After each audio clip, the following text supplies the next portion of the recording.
Speaking of intrusive government, you're going to absolutely love this next story. The Trump administration has directed federal agencies to undertake an unprecedented, comprehensive review of federal spending in a group of, wait for it, Democratic-led states. I'm shocked to discover that they would do something so transparently politically motivated. This comes as part of a broader campaign by the administration to punish sanctuary policies and generally assert executive control over federal spending selectively. States that are run by Democrats. This seems good, maybe? We're going to do a thing called extortion. My Trump isn't very good. Is this close? It's close. Other than, yeah. Is this anything other than extortion?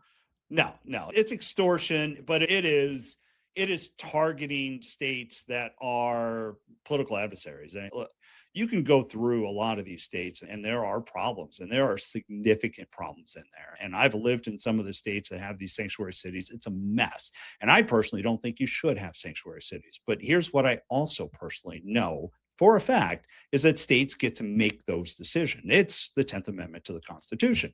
And so the fact that we have an overreaching federal government that is now trying to overtake, I think, is a real problem. One of the things I wrote in my column this week was that when Reagan looked at America, he saw a country rooted in liberty, anchored in the rule of law, boundless opportunity.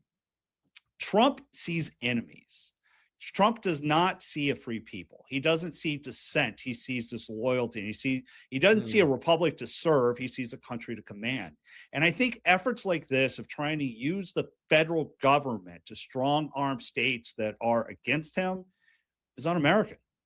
Fire Kimmel, or we'll look into your licenses. Pull the segments I don't like, or you won't get the merger that you have asked for. Yes, I love that. I love that idea of he doesn't see dissent, he sees disloyalty. Everything is an exploitation opportunity like Greenland or a power display. Of course, this is deeply disturbing. And what's interesting to me about it is that, like with most things involving Trump, you can take Greenland, for example, there's a kernel of something you can hang your hat on to, right? And Mike Johnson sure as hell tried when it came to Greenland this week. There are rare earth minerals there, and there are some military needs there. It has nothing to do with the whole push to take over Greenland, but there is a kernel of truth. And if Trump were to say, I'm a little concerned about spending, and Democrats and Republicans for a long time, I can say this, I used to, as a former congressional staffer, there is a little bit of a mutual, you scratch my back, I'll scratch your back. Let's try to shrink the size of government by getting a handle on that.